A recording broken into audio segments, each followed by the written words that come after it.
প্রতিবন্ধী হয়েও সে কিন্তু আসলে মাছ বিক্রি করছে।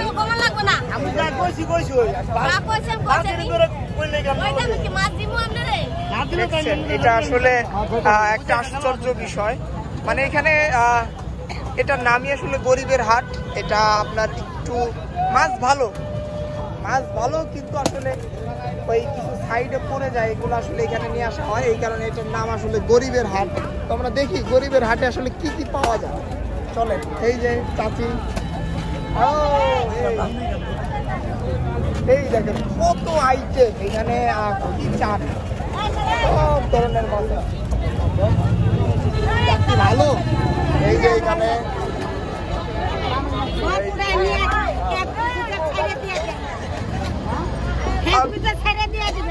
আজকে আসতে হলো যে যাত্রাবাড়ি গরিবের হাট, এটা একটা গরিবের হাট, তাই না?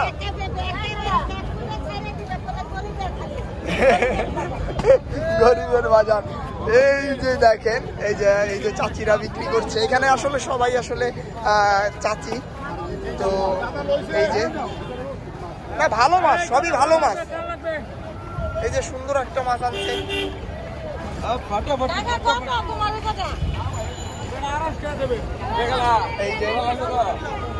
এখানে সবাই আসলে আমার মার বয়সী, সবাই বৃদ্ধ।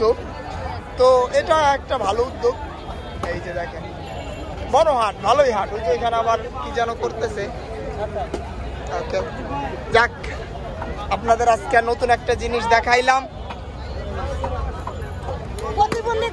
হ্যাঁ হ্যাঁ হ্যাঁ হ্যাঁ, এই যে আসলে বিক্রি হয়ে গেল, কাকি বিক্রি করে ফেলাইলো। এই যে গরিবের হাট, হ্যাঁ, কাকি আসলে কাকির একটা ছেলে আছে, সেও আসলে, ও আচ্ছা, কত বিক্রি করলেন? 400 টাকা। এই যে দেখেন, মানে কিছু করে আসলে মানে খাইতেছে এখানে। আসলে এইটাই আসলে বিষয়, যে এখানে আসলে মাছ বিক্রি করে তাদের যে পরিবার, আমার মনে হচ্ছে না যে আসলে তারা সুস্থভাবে কোনো কাজ করতে পারবে, কিন্তু তারা আসলে যেভাবে মাছ বিক্রি করে খাচ্ছে, এটা আসলে একটা আশ্চর্য বিষয়। এই কারণে আপনাদের আসলে ধন্যবাদ। এই যে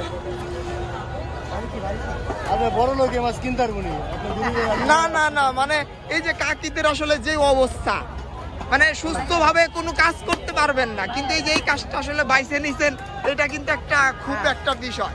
আপনারা কি বলেন? মানে আপনারা এই মাছ ছাড়া কি আর অন্য কিছু করেন? আবার অন্য কিছু মানে ভিক্ষা টিক্ষা এগুলা করেন না? আচ্ছা, এই যে মানে তারা এগুলার মধ্যে নাই, এই যে মাছ বিক্রি, এটাই আর কি। ওকে, ভালো থাকবেন, সুস্থ থাকবেন।